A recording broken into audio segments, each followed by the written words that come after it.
Combien de fois as-tu déjà perdu du temps et de l'énergie à penser à quelque chose qui ne dépendait pas de toi? Un retard qui a volé ta patience, une réponse qui n'est jamais arrivée, ou une attitude qui dépendait uniquement de quelqu'un d'autre et non de toi. C'est comme si ton esprit se transformait en prison. Tu t'épuises, tu t'irrites, et à la fin tu réalises que rien ne change, parce que cela n'a jamais été entre tes mains. C'est de ce piège que naissent l'anxiété, la colère et le sentiment d'impuissance. Mais il existe une sortie, mettre ton énergie seulement dans ce que tu peux vraiment déplacer. Quand tu fais cela, tes pas deviennent plus fermes, ta clarté grandit et la vie cesse de t'entraîner. Le stoïcisme est cet entraînement, se libérer de ce que tu ne contrôles pas et agir avec courage là où ton action a du poids. C'est de cela que nous allons parler dans cette vidéo. 7 exercices stoïciens qui redonnent le contrôle de ta vie. Si tu es prêt à commencer, écris dans les commentaires. Aujourd'hui, je me concentre sur ce qui dépend de moi. C'est la première décision qui change ta posture face à la vie. Et avant que nous plongions dans la première pratique, mets déjà un like et abonne-toi à la chaîne. De cette façon, cette vidéo atteindra plus de personnes qui recherchent cette clarté. Maintenant, oui, commençons. Premier, assume ton pouvoir de capitaine. Combien de fois as-tu eu l'impression de vivre en pilote automatique, comme si quelqu'un d'autre prenait les décisions à ta place? C'est comme si le bateau de ta vie était conduit par des mains étrangères et toi simplement spectateur, sans savoir vers où tu vas. Quand nous ne choisissons pas clairement ce qui occupera notre esprit et guidera nos pas, quelqu'un ou quelque chose choisit pour nous. Et soyons honnêtes, ces choix ne sont pas toujours faits dans notre meilleur intérêt. Épictète, l'un des plus grands philosophes stoïciens, disait que nous devons surveiller constamment ce que nous laissons entrer dans notre esprit, car si nous ne le faisons pas, nous finissons par céder de la place aux opinions des autres, aux attentes sociales, ou même à des vices silencieux qui, petit à petit, prennent le contrôle de notre vie. Et quand cela arrive, nous vivons une histoire qui n'est pas la nôtre. Être le capitaine de sa propre vie, c'est reprendre le gouvernail entre ses mains. C'est savoir ce qui est vraiment important pour toi et aligner tes actions avec ses priorités, en silence, sans avoir besoin d'applaudissements ni d'approbations extérieures. Quand tu fais cela, tes choix cessent d'être des réactions automatiques pour devenir des décisions conscientes. Un exercice simple pour pratiquer ce pouvoir est la dynamique du « je veux » et « je peux ». Le « je veux » est ton or, la destination que tu souhaites atteindre.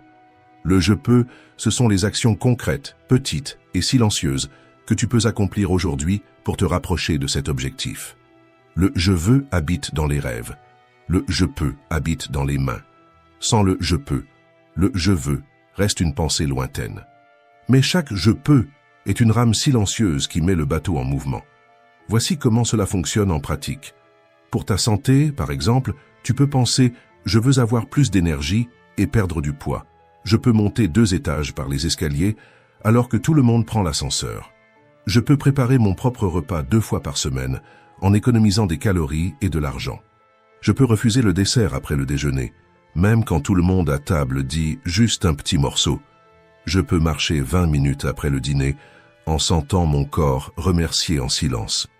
Dans ta carrière, si ton « je veux » est d'obtenir une promotion, je peux accepter un projet que personne ne voulait en montrant de l'initiative. Je peux étudier 30 minutes par jour pour améliorer mes compétences. Je peux frapper à la porte de mon supérieur et demander « que puis-je améliorer ?» Je peux échanger 1 heure de distraction contre 1 heure de concentration totale sur une tâche importante, dans tes relations. Je veux plus de proximité avec mon fils. Je peux éteindre le téléphone au dîner et le regarder dans les yeux. Je peux m'asseoir par terre pour construire le jouet qu'il m'a tant de fois demandé. Je peux lui demander ce qui a été important pour lui dans la journée et l'écouter vraiment sans précipitation. Dans ta vie financière, je veux économiser pour un voyage. Je peux cuisiner à la maison un vendredi soir au lieu de commander un repas. Je peux vendre un vêtement ou un objet oublié dans l'armoire. Je peux mettre de côté une somme fixe, même petite, et la laisser grandir mois après mois. Remarque, le « je veux » rêve de la destination, mais c'est le « je peux » qui met le bateau en mouvement. Sans action, le désir reste seulement une pensée, une idée, mais avec l'action, il devient un chemin. Marc Aurèle a écrit dans ses pensées « Cesse de parler de la façon dont un homme de bien doit être et sois-en un. La même chose vaut pour nos objectifs. Cesse de seulement parler de ce que tu désires et commence à agir comme quelqu'un qui vit déjà ce choix. La pratique est claire. Définis aujourd'hui un « je veux » et 3 « je peux » à mettre en action.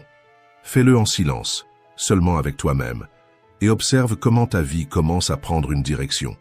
Si cette leçon a eu du sens pour toi, écris dans les commentaires « Je suis le capitaine de ma vie ». Ce geste symbolique est un rappel qu'à chaque décision consciente, tu reprends la barre et choisis la route de ton propre voyage. Deuxième, utilise ce que ton esprit et ton cœur possèdent déjà.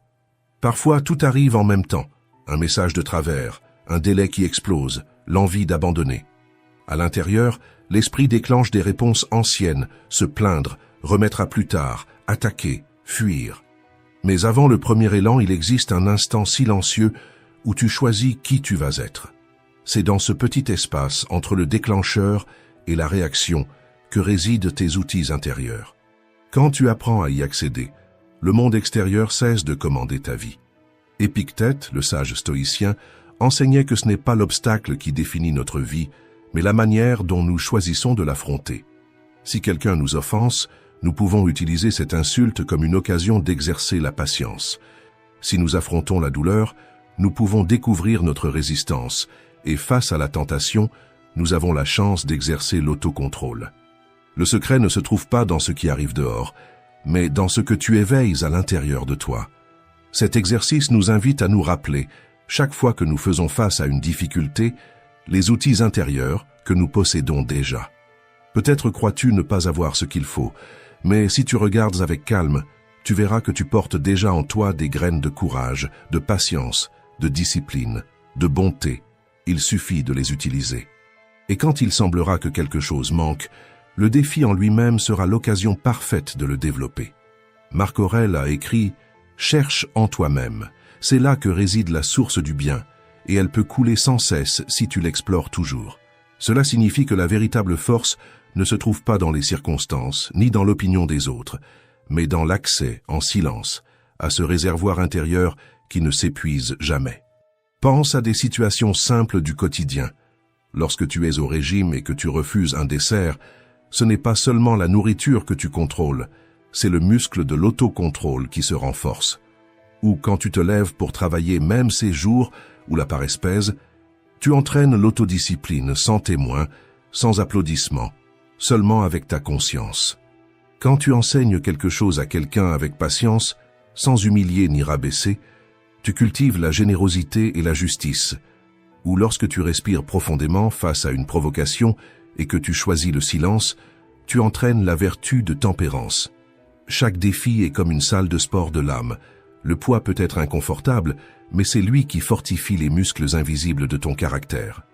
Le problème, c'est que, bien souvent, nous ne voyons que la difficulté, et nous oublions les batailles déjà gagnées, les outils que nous possédons déjà. Mais la vérité, c'est que tu as déjà survécu à des jours que tu pensais insupportables.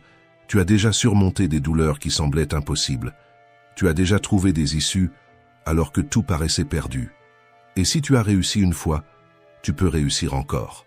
La pratique est simple. La prochaine fois que tu seras face à une difficulté, ne demande pas « Pourquoi cela m'arrive-t-il ?», mais plutôt « Quel outil intérieur puis-je entraîner maintenant ?»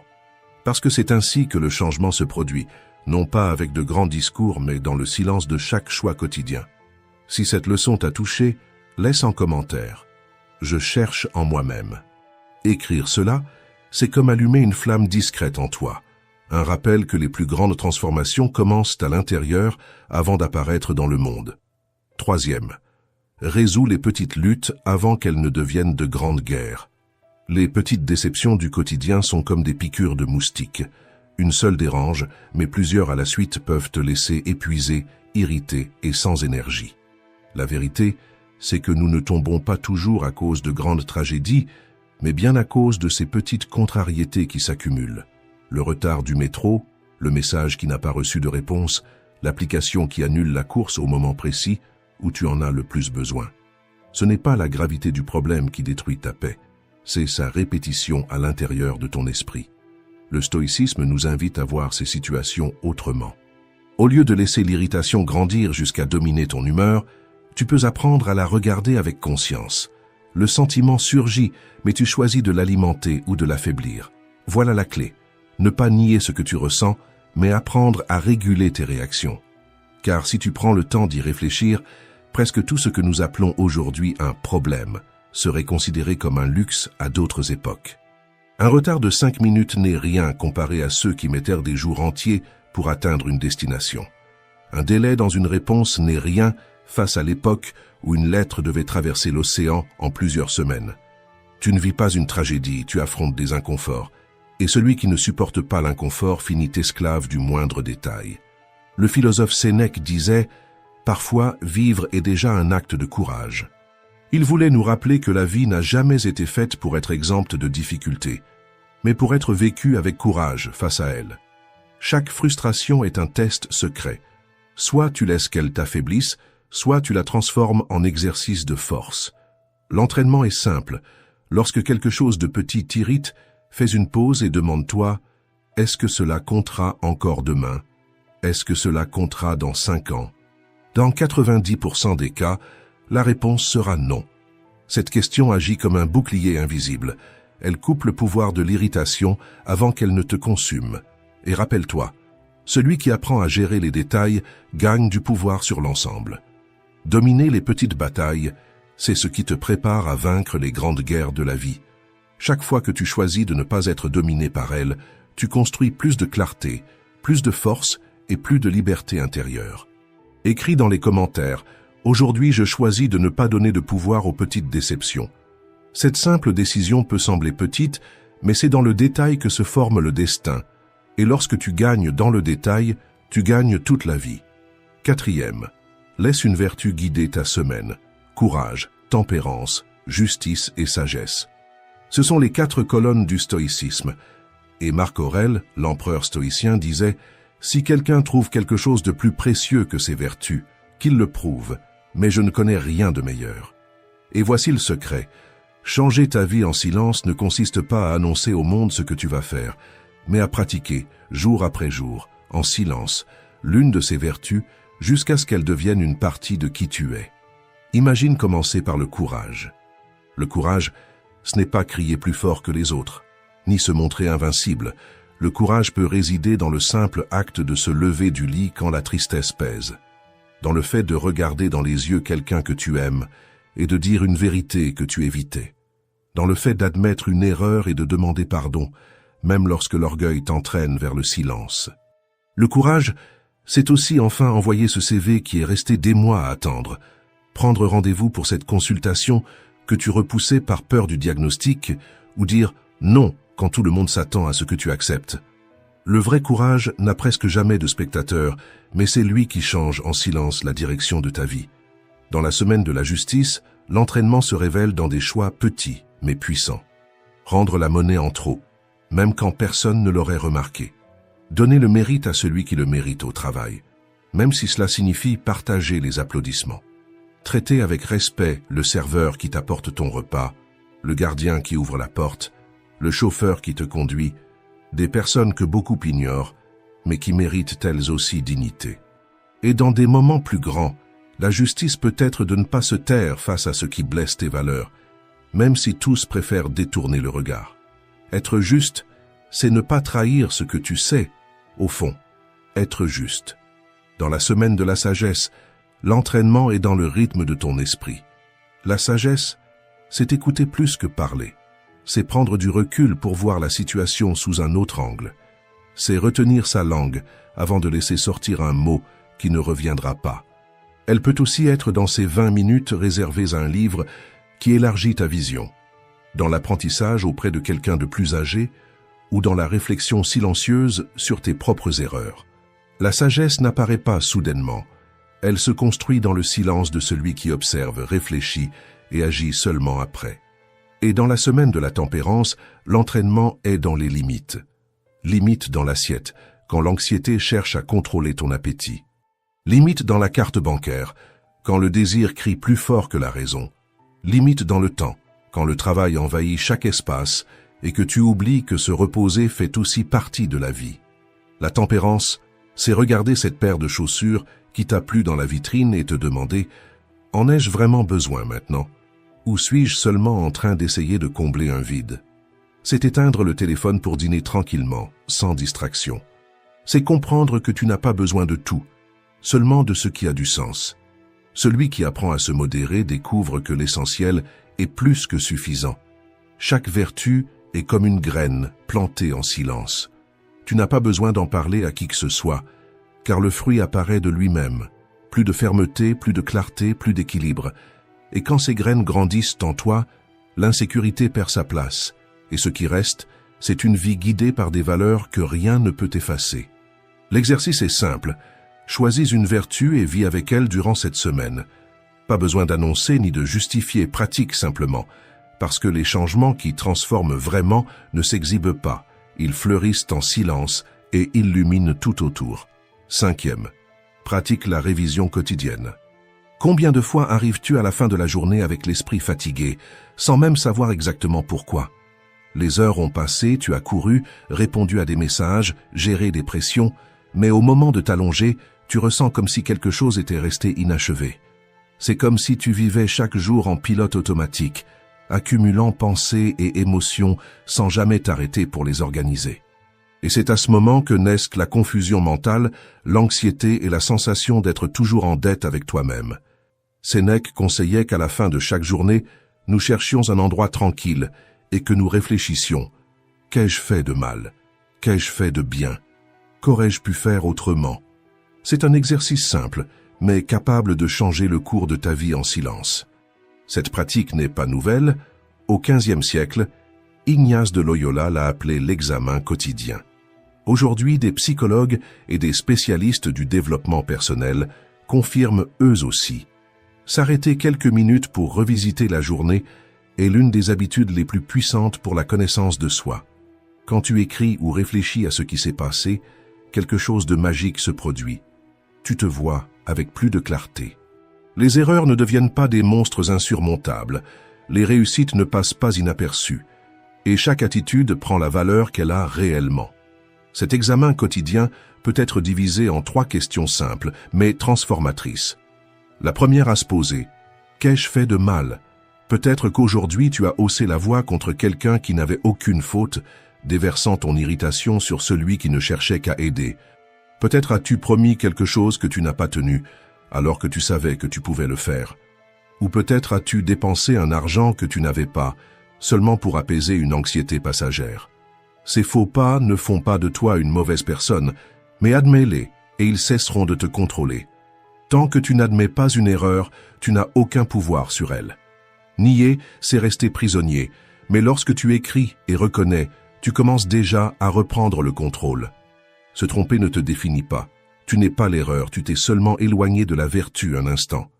Reconnaître, c'est la clé pour revenir sur le bon chemin. La deuxième, qu'ai-je fait de bien? Même une horloge arrêtée indique la bonne heure 2 fois par jour. Personne n'est 100% dans l'erreur. Lorsque tu notes tes réussites, tu renforces en toi l'habitude de bien agir. Cela nourrit la confiance, fortifie ton estime de soi et te montre que tu possèdes déjà des vertus vivantes en toi, n'attendant qu'à être répétées. Cela peut avoir été quelque chose de simple, écouter un ami avec patience au lieu de l'interrompre. Accomplir la tâche que tu repoussais depuis des jours, choisir de t'exercer même sans envie, ou simplement respirer profondément au lieu de réagir avec colère. Écrire ce qui a bien fonctionné, c'est entraîner ton esprit à voir que tu es capable. Et cela vaut de l'or. Consigner ces moments, c'est comme arroser des graines, de petites actions qui, répétées, grandissent en confiance et en caractère. Et, la troisième, qu'aurais-je pu faire différemment? Voici l'espace pour transformer des attitudes en sagesse. Peut-être qu'aujourd'hui, tu as répondu avec rudesse à quelqu'un sans raison. Peut-être as-tu passé 1 heure à faire défiler des commentaires inutiles sur Internet, alors que tu aurais pu lire, marcher ou te reposer. Ou peut-être as-tu évité une conversation importante parce qu'elle était inconfortable, et tu portes maintenant un poids à l'intérieur. Demande-toi, aurais-je pu agir autrement? Car lorsque tu en as conscience, ta vie commence à se transformer. La répétition cesse d'être une habitude aveugle pour devenir un choix conscient. Épictète rappelait, tu ne fais pas que répondre une fois, tu es en train de devenir ce que tu répètes. Et c'est là que réside le pouvoir. Chaque acte révisé, chaque réflexion menée, est une chance de briser une vieille habitude et de semer un nouveau destin. La révision quotidienne, c'est comme tenir un miroir devant ton âme. Tu n'as pas besoin de publier, de raconter ou de justifier, c'est un dialogue silencieux avec ta conscience. Commence simplement. Une fois par semaine, prends ton téléphone ou un carnet et réponds à ces 3 questions. Avec le temps, tu réaliseras que tu n'es pas seulement en train de revoir ta journée, tu es en train de modeler en silence la personne que tu désires devenir. Assume cet engagement de t'observer vraiment. Écris dans les commentaires. Aujourd'hui, je réfléchis sur ma journée. Ce n'est pas seulement une phrase, c'est un tournant, le début d'une vie plus consciente et guidée par ta propre clarté. 6e, l'art de se détacher. Pense à quelque chose que tu considères comme indispensable. Cela peut être un dessert après le déjeuner, les heures passées à faire défiler les réseaux sociaux, ou même cette habitude de relire 1000 fois un message avant de l'envoyer par peur du jugement. Peut-être s'agit-il même d'une dépendance qui semble inoffensive, comme le café en excès, la cigarette sociale du week-end, ou le besoin de vérifier les notifications toutes les 5 minutes. Maintenant, imagine vivre sans cela pendant quelques jours.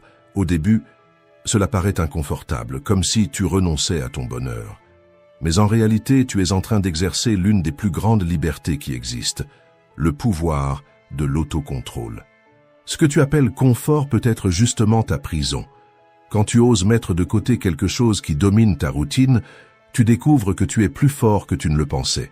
Tu réalises que la vie continue et que tu n'as pas besoin de cela pour être entier. Et dans ce processus, tu deviens quelqu'un capable de faire ce que la majorité n'a pas le courage d'essayer. Cela vaut pour des choses simples. Résister à ton dessert préféré et constater que tu n'en dépends pas pour te sentir bien. Réduire le temps passé sur les réseaux sociaux et découvrir qu'il reste de la place pour parler avec quelqu'un ou simplement reposer ton esprit. Ou affronter l'insécurité qui t'a toujours paralysé en avançant malgré la peur. Mais le détachement n'est pas seulement matériel, il est aussi émotionnel. Nous nous attachons à des sentiments comme la peur, l'autocritique et l'insécurité, comme s'ils faisaient partie de nous. Ils fonctionnent comme des poids invisibles. Tu sais bien qu'ils te font du mal, mais tu les portes quand même. Le défi est de lâcher ce poids. Chaque fois que tu agis avec confiance malgré le doute, chaque fois que tu refuses de nourrir une pensée négative, tu entraînes ton esprit à être libre. Sénèque disait « Parfois le simple fait de vivre est déjà un acte de courage. » Et le courage, c'est cela. Lâcher ce qui ne te sert plus, même si ça fait mal, même si au début cela semble impossible. Ce défi ne consiste pas seulement à résister à une habitude. Il s'agit de te libérer des chaînes qui empêchent ta croissance. Il s'agit de renoncer à ce qui t'emprisonne pour faire de la place à ce qui peut te transformer. Quand tu fais cela, tu découvres qu'une grande partie de ce que tu croyais indispensable était en réalité un obstacle à ton véritable potentiel. La pratique est simple. Choisis aujourd'hui quelque chose que tu vas laisser derrière toi dans les prochains jours.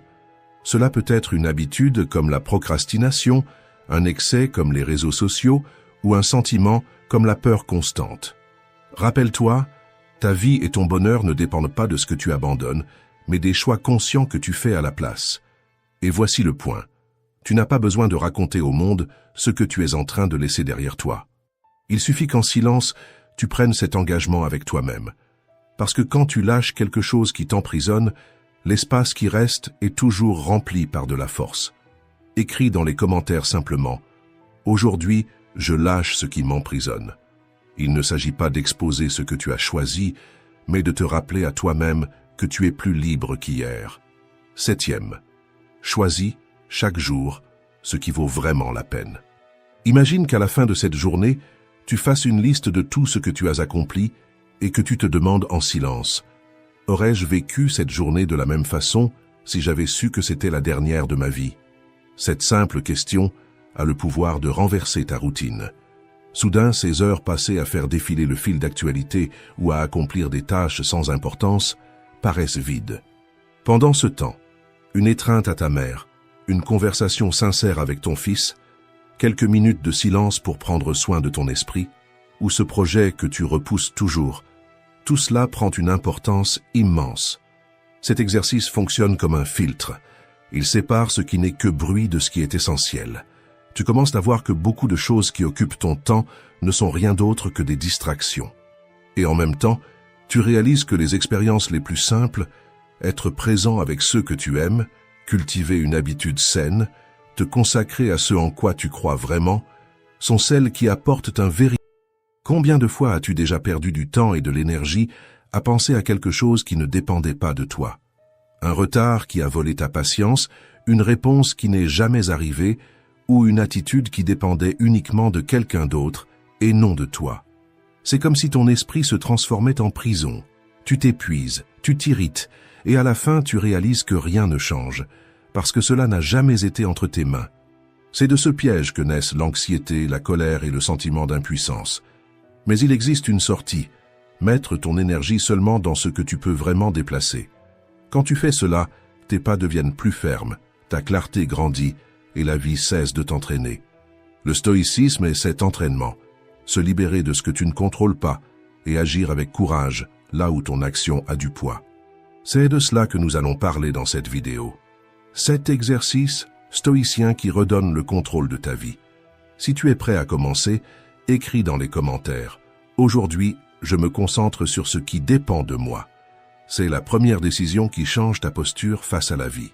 Et avant que nous plongions dans la première pratique, mets déjà un like et abonne-toi à la chaîne. De cette façon, cette vidéo atteindra plus de personnes qui recherchent cette clarté. Maintenant, oui, commençons.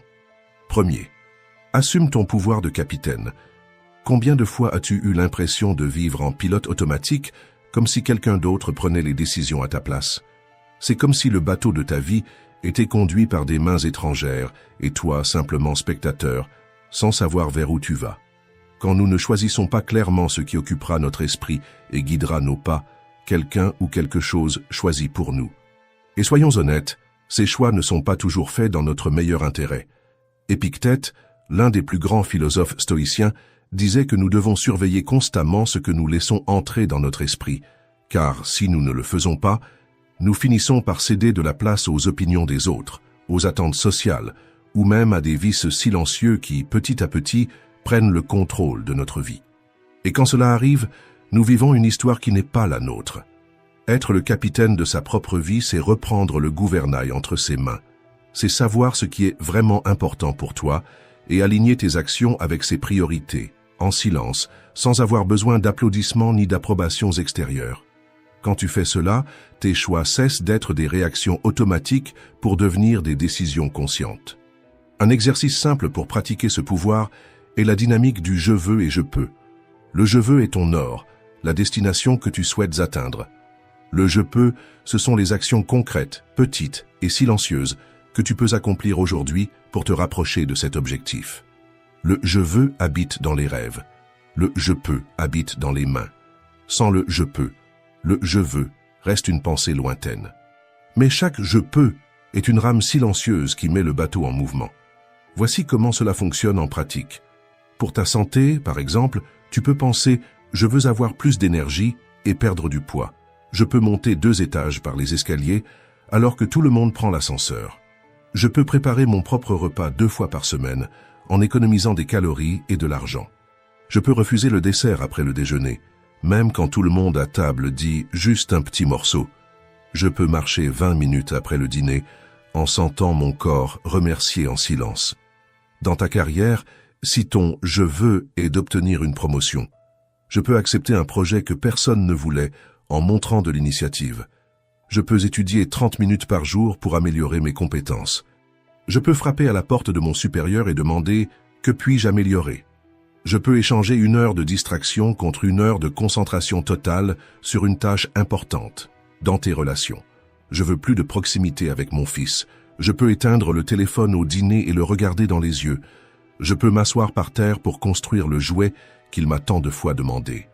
Je peux lui demander ce qui a été important pour lui dans la journée et l'écouter vraiment sans précipitation.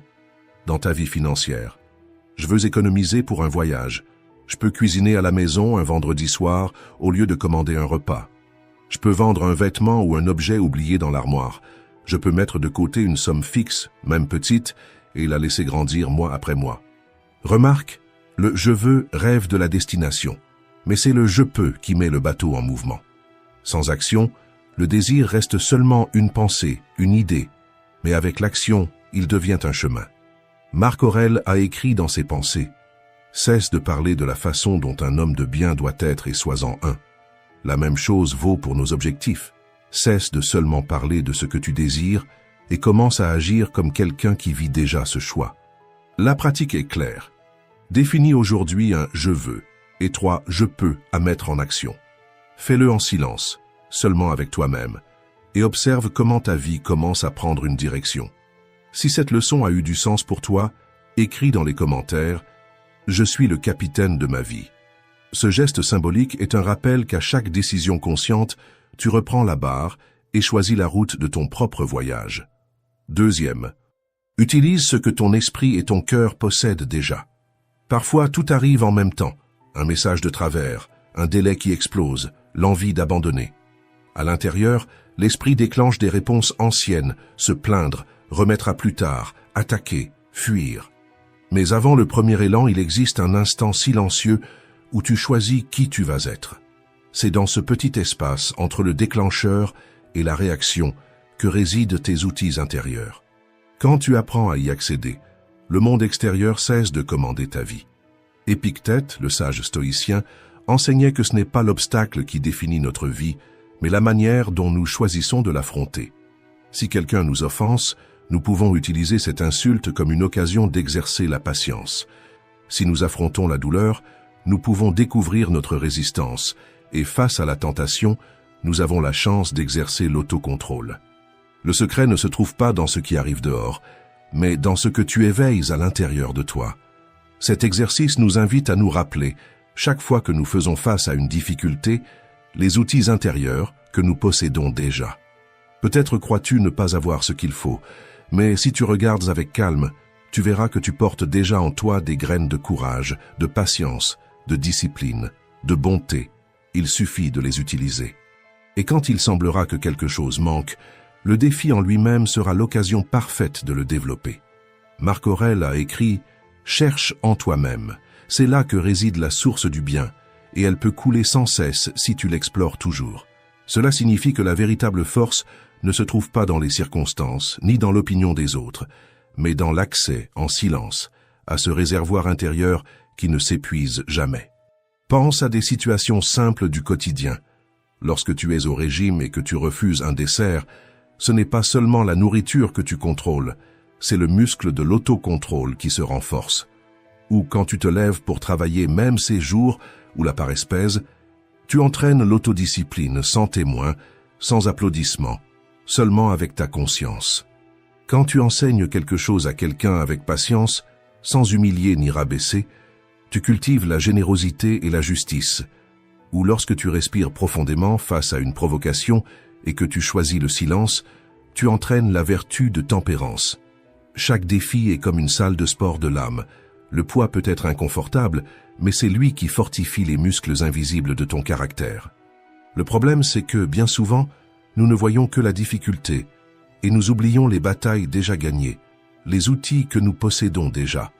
Mais la vérité, c'est que tu as déjà survécu à des jours que tu pensais insupportables. Tu as déjà surmonté des douleurs qui semblaient impossibles. Tu as déjà trouvé des issues alors que tout paraissait perdu. Et si tu as réussi une fois, tu peux réussir encore. La pratique est simple. La prochaine fois que tu seras face à une difficulté, ne demande pas « Pourquoi cela m'arrive-t-il ?», mais plutôt « Quel outil intérieur puis-je entraîner maintenant ?» Parce que c'est ainsi que le changement se produit, non pas avec de grands discours, mais dans le silence de chaque choix quotidien. Si cette leçon t'a touché, laisse en commentaire. Je cherche en moi-même. Écrire cela, c'est comme allumer une flamme discrète en toi. Un rappel que les plus grandes transformations commencent à l'intérieur avant d'apparaître dans le monde. Troisième, résous les petites luttes avant qu'elles ne deviennent de grandes guerres. Les petites déceptions du quotidien sont comme des piqûres de moustiques. Une seule dérange, mais plusieurs à la suite peuvent te laisser épuisé, irrité et sans énergie. La vérité, c'est que nous ne tombons pas toujours à cause de grandes tragédies, mais bien à cause de ces petites contrariétés qui s'accumulent. Le retard du métro, le message qui n'a pas reçu de réponse, l'application qui annule la course au moment précis où tu en as le plus besoin.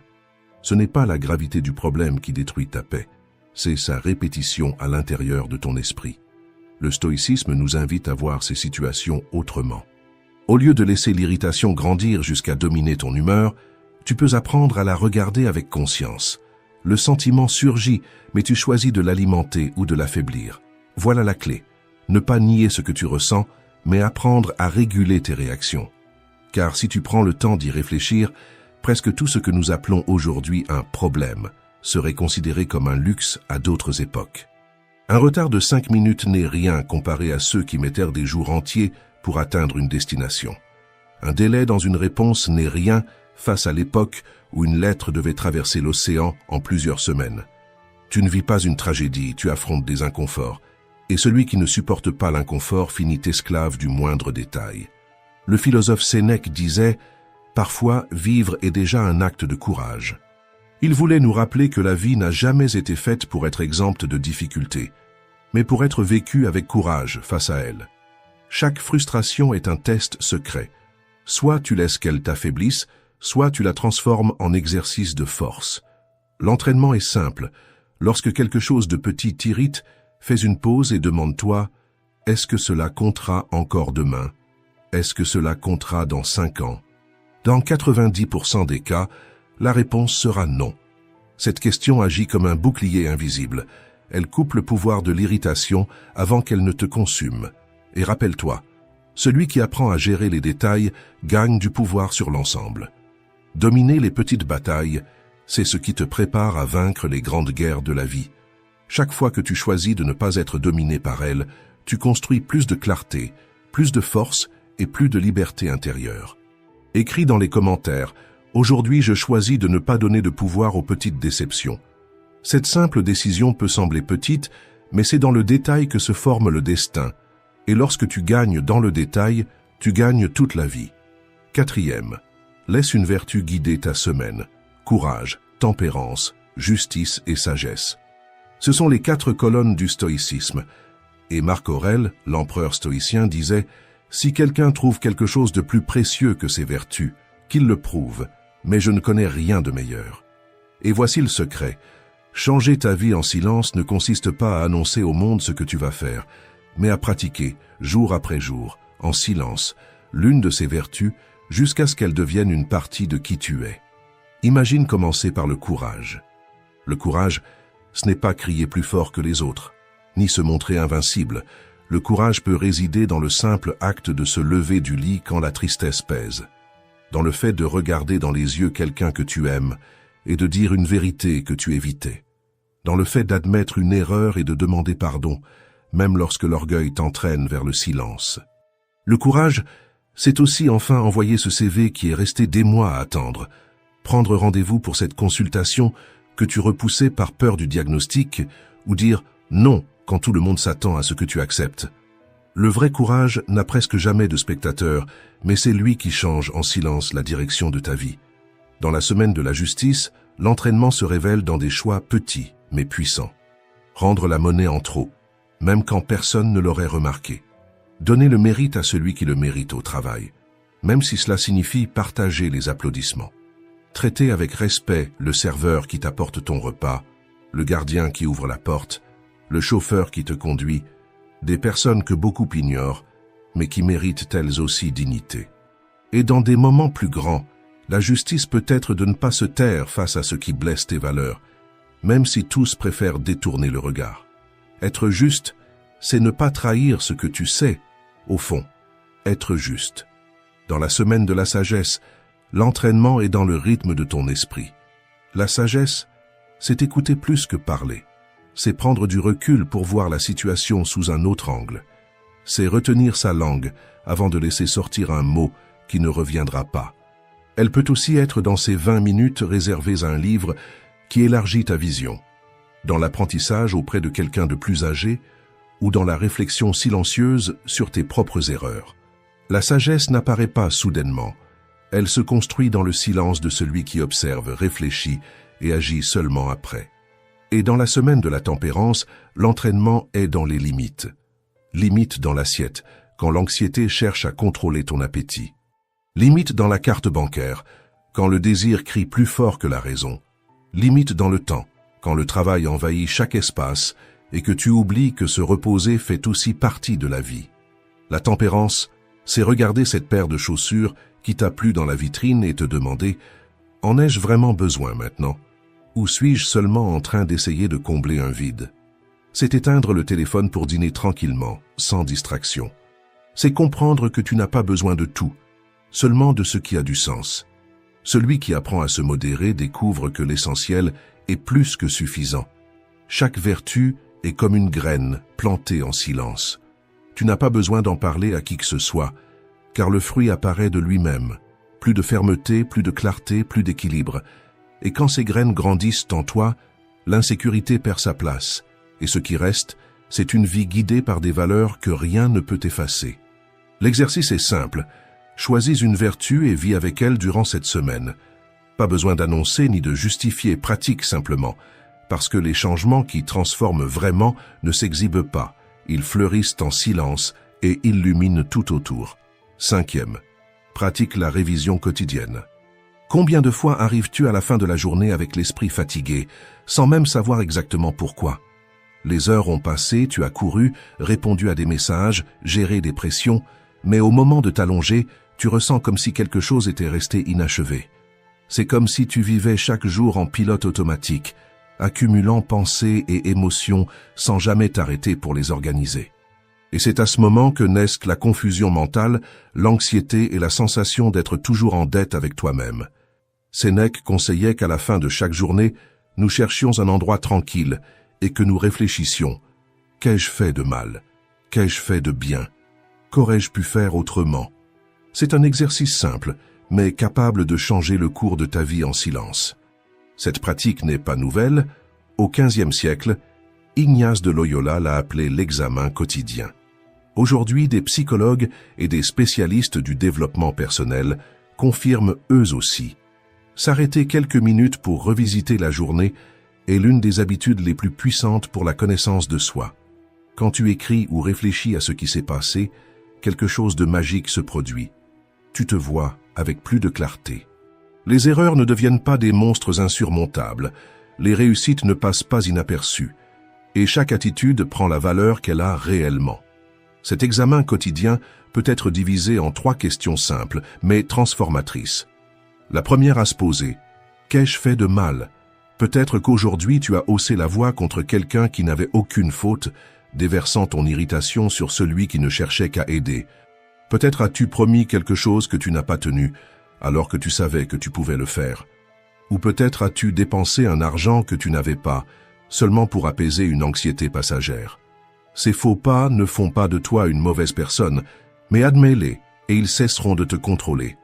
Tant que tu n'admets pas une erreur, tu n'as aucun pouvoir sur elle. Nier, c'est rester prisonnier, mais lorsque tu écris et reconnais, tu commences déjà à reprendre le contrôle. Se tromper ne te définit pas. Tu n'es pas l'erreur, tu t'es seulement éloigné de la vertu un instant. Reconnaître, c'est la clé pour revenir sur le bon chemin. La deuxième, qu'ai-je fait de bien? Même une horloge arrêtée indique la bonne heure 2 fois par jour. Personne n'est 100% dans l'erreur. Lorsque tu notes tes réussites, tu renforces en toi l'habitude de bien agir. Cela nourrit la confiance, fortifie ton estime de soi et te montre que tu possèdes déjà des vertus vivantes en toi, n'attendant qu'à être répétées. Cela peut avoir été quelque chose de simple, écouter un ami avec patience au lieu de l'interrompre. Accomplir la tâche que tu repoussais depuis des jours, choisir de t'exercer même sans envie, ou simplement respirer profondément au lieu de réagir avec colère. Écrire ce qui a bien fonctionné, c'est entraîner ton esprit à voir que tu es capable. Et cela vaut de l'or. Consigner ces moments, c'est comme arroser des graines, de petites actions qui, répétées, grandissent en confiance et en caractère. Et, la troisième, qu'aurais-je pu faire différemment? Voici l'espace pour transformer des attitudes en sagesse. Peut-être qu'aujourd'hui, tu as répondu avec rudesse à quelqu'un sans raison. Peut-être as-tu passé 1 heure à faire défiler des commentaires inutiles sur Internet, alors que tu aurais pu lire, marcher ou te reposer. Ou peut-être as-tu évité une conversation importante parce qu'elle était inconfortable, et tu portes maintenant un poids à l'intérieur. Demande-toi, aurais-je pu agir autrement? Car lorsque tu en as conscience, ta vie commence à se transformer. La répétition cesse d'être une habitude aveugle pour devenir un choix conscient. Épictète rappelait, Tu ne fais pas que répondre une fois, tu es en train de devenir ce que tu répètes. Et c'est là que réside le pouvoir. Chaque acte révisé, chaque réflexion menée, est une chance de briser une vieille habitude et de semer un nouveau destin. La révision quotidienne, c'est comme tenir un miroir devant ton âme. Tu n'as pas besoin de publier, de raconter ou de justifier, c'est un dialogue silencieux avec ta conscience. Commence simplement. Une fois par semaine, prends ton téléphone ou un carnet et réponds à ces 3 questions. Avec le temps, tu réaliseras que tu n'es pas seulement en train de revoir ta journée, tu es en train de modeler en silence la personne que tu désires devenir. Assume cet engagement de t'observer vraiment. Écris dans les commentaires. Aujourd'hui, je réfléchis sur ma journée. Ce n'est pas seulement une phrase, c'est un tournant, le début d'une vie plus consciente et guidée par ta propre clarté. 6e, l'art de se détacher. Pense à quelque chose que tu considères comme indispensable. Cela peut être un dessert après le déjeuner, les heures passées à faire défiler les réseaux sociaux, ou même cette habitude de relire 1000 fois un message avant de l'envoyer par peur du jugement. Peut-être s'agit-il même d'une dépendance qui semble inoffensive, comme le café en excès, la cigarette sociale du week-end, ou le besoin de vérifier les notifications toutes les 5 minutes. Maintenant, imagine vivre sans cela pendant quelques jours. Au début, cela paraît inconfortable, comme si tu renonçais à ton bonheur. Mais en réalité, tu es en train d'exercer l'une des plus grandes libertés qui existent, le pouvoir de l'autocontrôle. Ce que tu appelles confort peut être justement ta prison. Quand tu oses mettre de côté quelque chose qui domine ta routine, tu découvres que tu es plus fort que tu ne le pensais. Tu réalises que la vie continue et que tu n'as pas besoin de cela pour être entier. Et dans ce processus, tu deviens quelqu'un capable de faire ce que la majorité n'a pas le courage d'essayer. Cela vaut pour des choses simples. Résister à ton dessert préféré et constater que tu n'en dépends pas pour te sentir bien. Réduire le temps passé sur les réseaux sociaux et découvrir qu'il reste de la place pour parler avec quelqu'un ou simplement reposer ton esprit. Ou affronter l'insécurité qui t'a toujours paralysé en avançant malgré la peur. Mais le détachement n'est pas seulement matériel, il est aussi émotionnel. Nous nous attachons à des sentiments comme la peur, l'autocritique et l'insécurité, comme s'ils faisaient partie de nous. Ils fonctionnent comme des poids invisibles. Tu sais bien qu'ils te font du mal, mais tu les portes quand même. Le défi est de lâcher ce poids. Chaque fois que tu agis avec confiance malgré le doute, chaque fois que tu refuses de nourrir une pensée négative, tu entraînes ton esprit à être libre. Sénèque disait « Parfois le simple fait de vivre est déjà un acte de courage ». Et le courage, c'est cela. Lâcher ce qui ne te sert plus, même si ça fait mal, même si au début cela semble impossible. Ce défi ne consiste pas seulement à résister à une habitude. Il s'agit de te libérer des chaînes qui empêchent ta croissance. Il s'agit de renoncer à ce qui t'emprisonne pour faire de la place à ce qui peut te transformer. Quand tu fais cela, tu découvres qu'une grande partie de ce que tu croyais indispensable était en réalité un obstacle à ton véritable potentiel. La pratique est simple. Choisis aujourd'hui quelque chose que tu vas laisser derrière toi dans les prochains jours. Cela peut être une habitude comme la procrastination, un excès comme les réseaux sociaux ou un sentiment comme la peur constante. Rappelle-toi, ta vie et ton bonheur ne dépendent pas de ce que tu abandonnes, mais des choix conscients que tu fais à la place. Et voici le point. Tu n'as pas besoin de raconter au monde ce que tu es en train de laisser derrière toi.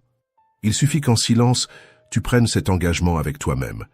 Parce que quand tu lâches quelque chose qui t'emprisonne, l'espace qui reste est toujours rempli par de la force. Écris dans les commentaires simplement « Aujourd'hui, je lâche ce qui m'emprisonne ». Il ne s'agit pas d'exposer ce que tu as choisi, mais de te rappeler à toi-même que tu es plus libre qu'hier. 7e. Choisis, chaque jour, ce qui vaut vraiment la peine. Imagine qu'à la fin de cette journée, tu fasses une liste de tout ce que tu as accompli et que tu te demandes en silence « Aurais-je vécu cette journée de la même façon si j'avais su que c'était la dernière de ma vie ?» Cette simple question a le pouvoir de renverser ta routine. Soudain, ces heures passées à faire défiler le fil d'actualité ou à accomplir des tâches sans importance paraissent vides. Pendant ce temps, une étreinte à ta mère, une conversation sincère avec ton fils, quelques minutes de silence pour prendre soin de ton esprit, ou ce projet que tu repousses toujours, tout cela prend une importance immense. Cet exercice fonctionne comme un filtre. Il sépare ce qui n'est que bruit de ce qui est essentiel. Tu commences à voir que beaucoup de choses qui occupent ton temps ne sont rien d'autre que des distractions. Et en même temps, tu réalises que les expériences les plus simples, être présent avec ceux que tu aimes, cultiver une habitude saine, te consacrer à ce en quoi tu crois vraiment, sont celles qui apportent un véritable sens. Les stoïciens appelaient cette pratique « memento mori », souviens-toi que tu vas mourir. Pour eux, ce n'était pas une idée sombre, mais une boussole. Marc Aurèle écrivait dans ses méditations « Tu pourrais quitter la vie dès maintenant ». Combien de jours avez-vous laissé passer sans vous en rendre compte? Combien de nuits vous êtes-vous couché en sentant que le temps s'était écoulé et que d'une certaine manière, vous étiez resté au même point? Sénèque nous avertit avec une lucidité qui traverse les siècles, rien ne nous appartient vraiment sauf le temps. Et peut-être que c'est là la vérité la plus dure qui soit, parce qu'elle révèle l'abîme entre exister et vivre véritablement. Chaque heure est une décision invisible. Soit vous l'investissez à grandir, à apprendre, à construire et à renforcer ce qui compte, soit vous la livrez au vide qui draine votre énergie et vous éloigne peu à peu de la vie que vous désirez. Le temps utilisé avec sagesse n'organise pas seulement la journée. Il façonne votre caractère, votre histoire et le destin que vous êtes en train de créer maintenant. Au fond, nous le savons tous, la vie est courte. Mais ce n'est que lorsque nous la perdons dans de petites séparations que nous percevons à quel point elle est fragile. Sénèque disait « La vie n'est pas courte, c'est nous qui la gaspillons ». Et peut-être que le secret de l'intensité réside dans le fait de traiter chaque heure comme sacrée, comme la ressource la plus précieuse que vous ayez jamais reçue. C'est de cela que nous allons parler aujourd'hui. Comment utiliser la sagesse stoïcienne pour transformer chaque instant en clarté, en but et en force? Si vous sentez que les jours vous échappent des mains, restez jusqu'à la fin, car aujourd'hui, vous allez réapprendre à vivre avec présence, avec but et avec puissance intérieure. Et avant de commencer, je vous demande juste une chose. Aimez cette vidéo et abonnez-vous à la chaîne. Ainsi, ce message atteindra davantage de personnes qui ont, elles aussi, besoin de ce tournant. Maintenant, oui, commençons. Numéro 1. La vie est la vôtre. Arrêtez de demander la permission de la vivre. Dans le monde d'aujourd'hui, nous sommes bombardés de stimulations et d'informations à chaque seconde. La routine devient un pilote automatique et nous disons que nous n'avons pas de temps pour nous-mêmes. Alors qu'en réalité, nous dépensons notre énergie dans tout, sauf dans ce qui compte vraiment. Combien de personnes connaissez-vous qui suivent ce chemin? Elles passent leurs journées occupées, pleines de rendez-vous, mais pas pleines de vie. Elles travaillent dans des emplois qu'elles détestent, simplement pour payer leurs factures. Elles maintiennent des relations qui n'apportent plus de joie, uniquement par peur de la solitude. Et dans ce processus, elles confondent exister avec vivre. Être occupé n'est pas un signe d'importance, c'est souvent un signe de fuite. C'est comme courir sur un tapis roulant. Vous transpirez, vous vous épuisez, vous dépensez de l'énergie, mais vous restez exactement au même endroit. Voilà la vie de ceux qui se consacrent trop à ce qu'ils n'aiment pas. Vivre pour soi n'est pas de l'égoïsme. C'est investir du temps dans la construction d'une vie dont vous êtes fier d'habiter. Si vous ne savez pas encore ce que vous aimez, commencez par vous poser cette question. Si j'avais plus de temps, que ferais-je? Que changerais-je en moi ou dans ma vie, dès maintenant? Les réponses peuvent vous surprendre. Peut-être un nouveau travail, une attention à votre corps, ou simplement le courage de poursuivre un passe-temps que vous avez toujours remis à plus tard. Et voici une pratique essentielle, apprendre à dire non. Peu de mots sont aussi libérateurs, mais avec eux vient la peur de décevoir, de paraître égoïste, de perdre l'approbation des autres. C'est cette peur qui vous fait porter des obligations qui ne sont pas les vôtres, étouffer des désirs légitimes et vous perdre dans les priorités des autres. Dire non à ce qui vole votre paix, c'est dire oui à ce qui renforce votre âme. Demandez-vous, quelle part de votre vie est occupée par ce que les autres attendent de vous? Et quelle part réellement est remplie de ce que vous souhaitez vivre? Plus vous dites oui à tout, plus vous vous épuisez. Plus vous apprenez à dire non à ce qui n'a pas de sens, plus vous créez d'espace pour dire oui à ce qui nourrit votre âme. Certaines personnes ne comprendront pas, d'autres s'éloigneront peut-être. Mais vivre pour soi, ce n'est pas plaire à tout le monde, c'est s'honorer soi-même. Chaque non que vous prononcez avec clarté est un oui silencieux à votre liberté. c'est comme porter un sac à dos rempli de pierres. Tant que vous ne retirez pas le poids qui n'est pas le vôtre, vous n'aurez jamais l'énergie pour la marche qui compte vraiment. Et plus vous retardez ce changement, plus vous livrez de temps à vivre selon les priorités des autres. Et chaque jour ainsi cédé est un morceau de vie qui ne reviendra jamais. Sénèque nous le rappelle avec précision. Ne juge pas qu'un homme a beaucoup vécu à cause de ses rides et de ses cheveux blancs. Il n'a pas beaucoup vécu. Il a seulement existé longtemps. Cette phrase est à la fois un avertissement et une invitation. La vie ne se mesure pas en années, elle se mesure en intensité. Vivre longtemps est différent de bien vivre, et ce choix est entre vos mains maintenant. Numéro 2. Défendez chaque minute comme si c'était la dernière. Chaque jour, vous recevez un dépôt invisible. 24 heures, ni plus ni moins. Et peu importe qui vous êtes, riche, pauvre, jeune ou âgé, tout le monde se réveille avec la même somme. La différence ne réside pas dans ce que vous gagnez, mais dans la façon dont vous décidez de le dépenser. Et voici la vérité brutale. La vie n'est pas faite de décennies, mais de petites parcelles de temps qui ne reviennent jamais. Sénèque comparait l'argent au temps. Il disait « Personne ne partage sa fortune, mais tous livrent, sans hésiter, leur propre vie en morceaux de temps. » C'est là que le choc se produit. Nous gardons nos pièces comme si elles étaient de la vie, mais nous donnons notre vie comme si c'étaient des pièces. Imaginez alors la scène, quelqu'un de très riche jetant des billets de 100 € à la poubelle. C'est une scène absurde, presque inimaginable.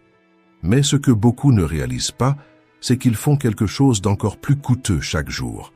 Lorsqu'ils gaspillent des heures dans des distractions, des inquiétudes vides et des conversations qui ne mènent nulle part, ils déchirent la seule monnaie impossible à récupérer, le temps.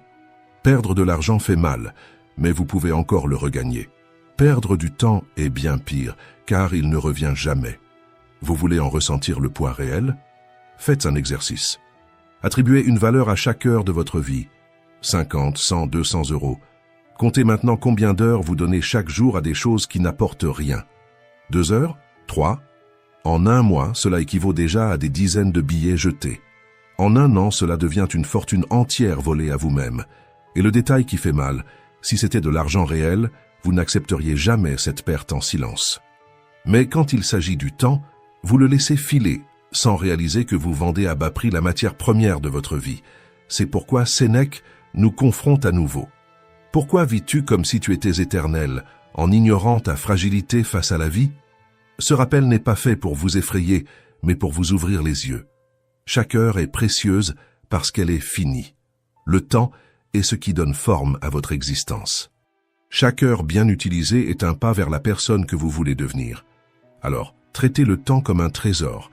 Il ne s'agit pas de vivre en courant, mais de vivre en choisissant. Choisir ce qui renforce, ce qui construit, ce qui compte vraiment. Parce qu'au fond, protéger le temps, c'est protéger la vie elle-même. Numéro 3. Plonger dans le moment présent. La vérité, c'est qu'il n'existe pas de moment parfait, mais bien souvent notre esprit nous convainc qu'il vaut mieux attendre qu'agir. D'abord vient la paresse, ensuite la procrastination, et quand vous vous en rendez compte, les occasions sont déjà passées. Le paresseux n'agit jamais, car il trouve toujours des excuses. C'est trop difficile, cela prend trop de temps, je n'en ai pas envie. La différence, c'est que le procrastinateur croit vraiment qu'il va s'y mettre, mais il repousse. Plus tard, à la fin de la semaine, quand j'aurai du temps.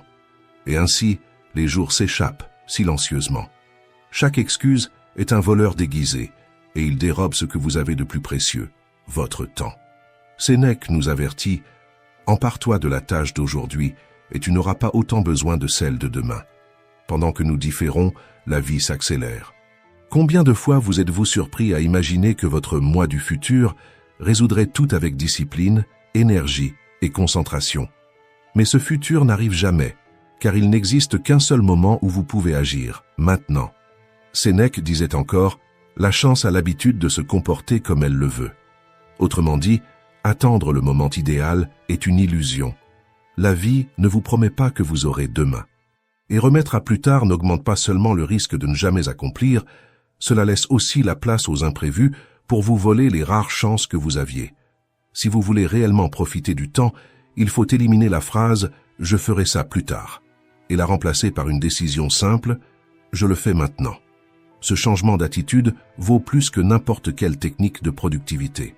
Le pouvoir ne réside pas dans l'attente du bon moment, mais dans la capacité de transformer ce moment en moment juste. Utilisez le pouvoir des échéances à votre avantage. Prenez une liste de rêves et d'objectifs et fixez des dates réelles pour chacun d'eux. Sans échéance, les désirs deviennent fumée. Avec des échéances, ils deviennent des engagements. C'est comme construire une maison. Vous pouvez avoir le plus beau plan du monde, mais sans date pour commencer les travaux. Ce papier reste juste un dessin. L'échéance est la fondation invisible qui transforme l'intention en réalité. Et il existe quelque chose d'aussi essentiel. Réservez ne serait-ce que 10 minutes par jour pour réfléchir honnêtement à la façon dont vous avez utilisé votre temps. Sans cette auto-analyse, vous répétez les mêmes erreurs, prisonnier d'un cycle d'ajournement sans fin. Mais lorsque vous vous asseyez devant votre journée comme quelqu'un qui relit une carte, vous voyez clairement les chemins que vous avez choisis, les détours que vous avez faits et les raccourcis que vous avez laissés passer. C'est à cet instant que vous découvrez exactement où vous devez vous améliorer. Un rêve sans échéance n'est qu'un souhait. Mais un souhait avec une date fixée devient votre prochaine étape. Numéro 4. Réveillez votre génie caché. Imaginez maintenant que vous ayez un génie de la lampe capable de vous révéler exactement à quoi ressemblera votre vie dans 50 ou 70 ans. Chaque pas, chaque opportunité, chaque bon choix et chaque erreur commise. Que feriez-vous de cette connaissance? Vous changeriez probablement vos décisions d'aujourd'hui avec beaucoup plus de clarté et de courage. Mais la vérité, c'est que vous possédez déjà quelque chose de semblable, votre propre passé. Il est votre génie caché, parce qu'il garde la carte de vos réactions, de vos motivations et de vos sentiments les plus profonds. Quand vous regardez en arrière avec sincérité, vous découvrez des schémas, vous reconnaissez vos forces et identifiez des erreurs qu'il n'est pas nécessaire de répéter. Et voici le point essentiel. Réfléchir au passé.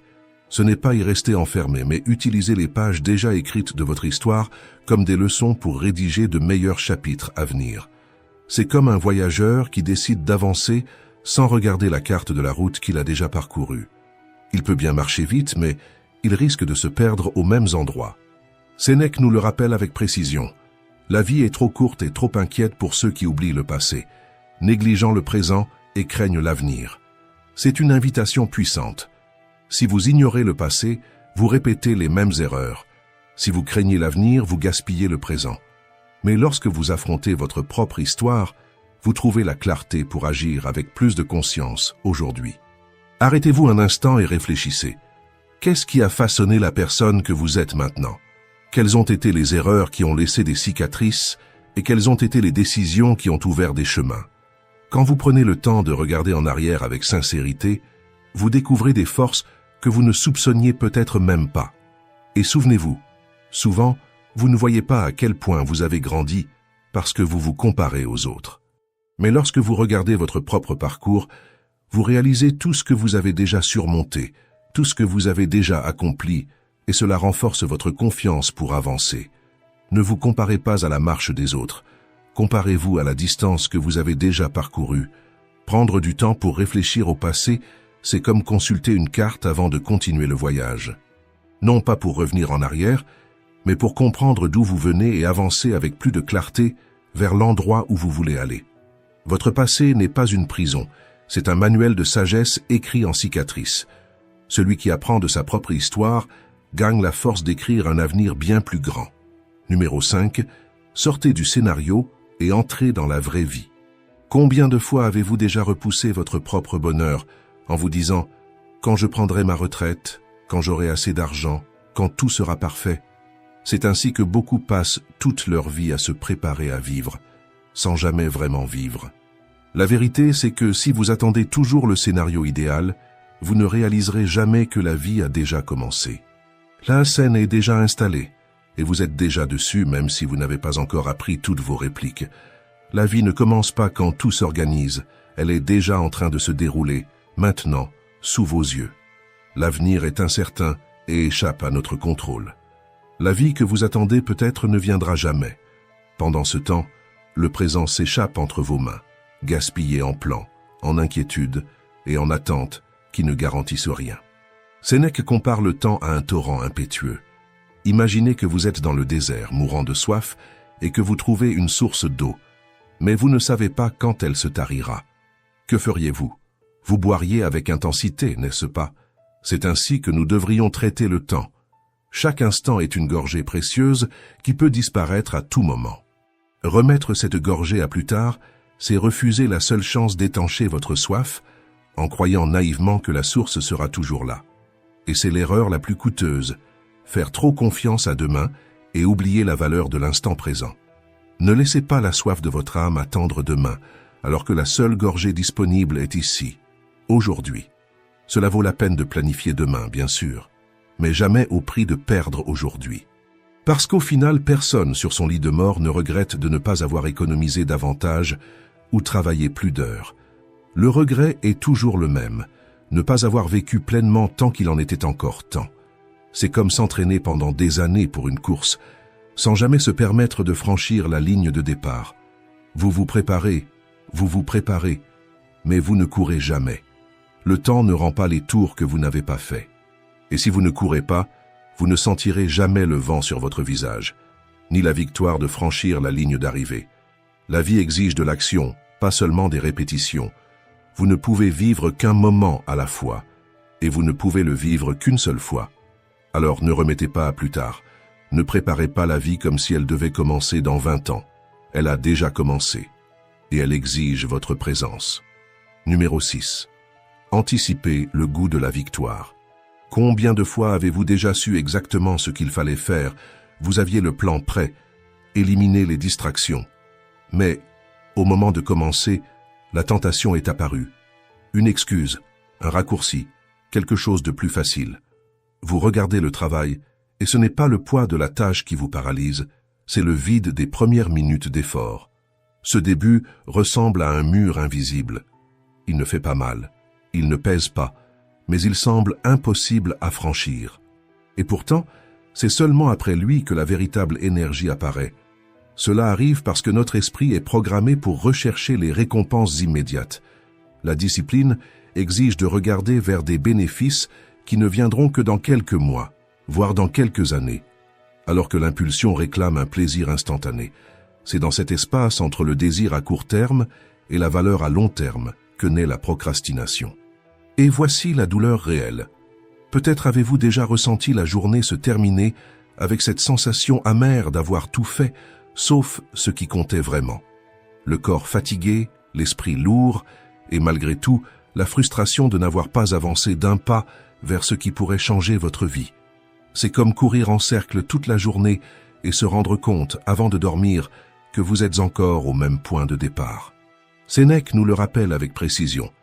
Remettre les choses à plus tard est le plus grand gaspillage de la vie. Cela arrache chaque jour qui vient et nous prive du présent en promettant l'avenir. Le plus grand obstacle à la vie, c'est l'attente. La solution n'est pas d'attendre que la motivation tombe du ciel, mais de créer des raccourcis de récompense immédiates qui vous poussent en avant. Vous voulez un exemple simple? Si vous avez tendance à vous perdre sur les réseaux sociaux, transformez cela en monnaie d'échange. Vous ne pouvez y accéder qu'après avoir terminé une partie du travail. Le loisir cesse d'être une fuite et devient une récompense. Ainsi, vous conditionnez votre esprit. Chaque étape accomplie apporte un retour rapide. À chaque petite victoire, vous vous prouvez que vous en êtes capable, et cette preuve génère l'énergie pour conquérir davantage. C'est comme allumer une série de petites torches sur un chemin sombre. Chacune n'éclaire que quelques mètres, mais ensemble, elles vous mènent loin. Vous transformez chaque tâche accomplie en carburant pour la suivante. La discipline cesse d'être une guerre contre la volonté et devient une stratégie intelligente. Lorsque vous reliez l'effort à la récompense, même petite, le chemin devient moins aride et la vie commence à répondre par un progrès réel. N'attendez pas demain pour ressentir la fierté. Donnez-vous aujourd'hui des raisons d'être fiers. Les grandes conquêtes sont faites de petites victoires immédiates que vous décidez de célébrer. Numéro 7. Maîtrisez le temps que les autres gaspillent. Avez-vous déjà remarqué comme nous travaillons dur chaque jour pour deux choses, l'argent et le temps libre? Nous passons 8, 9, 10 heures enfermés dans le travail uniquement pour gagner quelques moments de repos. Mais lorsque nous avons enfin ce temps entre les mains, nous le gaspillons comme s'il n'avait aucune valeur. C'est comme lutter pendant des années pour creuser un puits dans le désert, et lorsque l'eau jaillit enfin, la laisser s'écouler dans le sable. Sénèque nous avertit, ce n'est pas que nous ayons peu de temps, mais que nous en perdons beaucoup. La vie est assez longue et suffisamment généreuse si nous savons bien l'utiliser. Autrement dit, ce n'est pas le manque de temps qui nous détruit, mais la manière dont nous l'utilisons. Si vous n'apprenez pas à valoriser le temps libre que vous gagnez avec tant d'efforts, vous finirez par vivre seulement pour travailler, et non travailler pour vivre. Pensez maintenant aux pauses de votre journée. Combien de fois avez-vous déjeuné à la hâte devant un écran, comme si votre seule fonction était de retourner vite au travail? C'est un choix silencieux de gaspiller la vie. Mais ces petits espaces peuvent être transformés. Au lieu de faire défiler distraitement l'écran de votre téléphone, vous pouvez utiliser quelques minutes pour marcher et respirer, appeler quelqu'un que vous aimez, écrire dans un journal, ou simplement fermer les yeux et remercier pour ce que vous avez. Le temps libre est petit, mais son impact peut être immense, et il ne s'agit pas seulement des pauses. Les soirées et les week-ends portent un pouvoir décisif. C'est dans ce temps que vous pouvez renforcer votre corps par l'exercice, nourrir votre esprit par de bonnes lectures, pratiquer le silence à travers la méditation ou investir dans un projet que vous avez toujours repoussé. Ce sont des choix simples, mais qui créent un cycle d'énergie, de clarté et de but. C'est comme planter un arbre à chaque moment libre. Au début, il semble petit, mais en quelques années, vous vivrez au milieu d'une forêt de résultats. La vérité est simple. Si vous n'apprenez pas à profiter de votre temps libre, vous vivrez toujours dans la répétition de jours qui ne s'ajoutent à rien. Mais si vous décidez de transformer ces moments en carburant pour grandir, vous verrez la différence se multiplier en mois, en années et en décennies. Ne confondez pas loisir et gaspillage. Le vrai loisir fortifie l'âme. Chaque heure libre peut être la graine d'une vie extraordinaire si vous choisissez de la planter. Numéro 8. Tout ce qui occupe ne remplit pas. Imaginez que votre vie soit comme un grand vase que l'on remplit de pierres. Les grosses pierres sont les rêves, les valeurs, les personnes que vous aimez. Les distractions du quotidien, elles, sont comme des grains de sable. Si vous remplissez d'abord le vase avec le sable, il ne restera plus de place pour ce qui compte vraiment. Mais si vous placez d'abord les grandes pierres, il y aura toujours de la place pour que le sable se glisse entre les espaces. C'est là le piège du temps. Lorsque nous laissons les petits voleurs de temps dominer nos journées, ils paraissent inoffensifs, mais additionnés. Ils dévorent toute une vie. Sénèque nous rappelle, il est impossible de récupérer le temps perdu, mais il est possible de ne pas gaspiller celui qui reste. Voilà le point essentiel. Peu importe ce qui est déjà passé, vous n'avez pas besoin de vous culpabiliser. Ce qui compte, c'est de choisir maintenant comment utiliser chaque heure qu'il vous reste. Combien de fois avez-vous déjà offert des heures précieuses à un défilement sans fin sur votre téléphone, à des discussions qui ne mènent nulle part, ou à des séries que vous n'aimez même pas vraiment, mais que vous continuez à regarder par inertie? Chaque minute passée ainsi, c'est comme jeter une pièce rare, alors que vous pourriez l'investir dans quelque chose qui fortifie votre âme, apprendre une compétence, entraîner votre corps, lire quelque chose qui vous élève, ou parler vraiment avec quelqu'un qui compte. Et le problème, ce n'est pas le loisir en soi. Le problème commence quand la pause cesse de renouveler et devient une fuite. Les réseaux sociaux et les applications sont conçus pour capturer votre attention, et si vous n'êtes pas conscient, ils volent des heures de votre vie sans que vous vous en rendiez compte. La bonne nouvelle, c'est que vous pouvez inverser cela. Chaque heure soustraite à ces distractions vides est une heure rendue à votre vraie vie. Une heure pour construire, pour nourrir vos relations, pour grandir. Une heure qui, répétée chaque jour, change complètement la direction de votre chemin. Gaspiller son temps dans les distractions, c'est comme vivre avec un verre percé. Peu importe la quantité d'eau qu'on y verse, il ne sera jamais plein. Le changement commence lorsque vous décidez de boucher cette fuite et d'investir chaque goutte de temps dans ce qui compte vraiment. Le temps bien investi devient un héritage. Le temps gaspillé devient un regret. Le choix est le vôtre, chaque jour. Numéro 9. Forge ce que le temps n'efface pas. Imagine que ta vie est comme un grand livre. Chaque jour est une page blanche que tu dois décider comment remplir. Certains chapitres peuvent être écrits avec des conquêtes matérielles, des biens, des réalisations qui montrent tes progrès. D'autres peuvent être écrits avec des histoires, des rencontres, des apprentissages et des moments qui réchauffent l'âme. Et à la fin, quand ce livre sera complet, qu'aimerais-tu relire? Voilà le point. Il ne suffit pas de vivre. Il faut choisir comment investir les jours qui s'écoulent maintenant, juste devant toi. Pense à un homme riche. Lorsqu'il reçoit de l'argent, il ne le laisse pas dormir. Il cherche à l'investir dans ce qui produit un retour. Avec le temps, ce devrait être la même chose. Une partie peut se transformer en conquête, mais le plus grand rendement vient de la création de souvenirs et de la culture de la sagesse. Sénèque disait que la mémoire est plus durable que la douleur. Et c'est vrai. Les expériences deviennent une partie de ce que nous sommes. Elles façonnent notre identité. Elles guident nos choix. La douleur, aussi intense soit-elle, finit par se dissiper. Mais ce que tu as vécu demeure.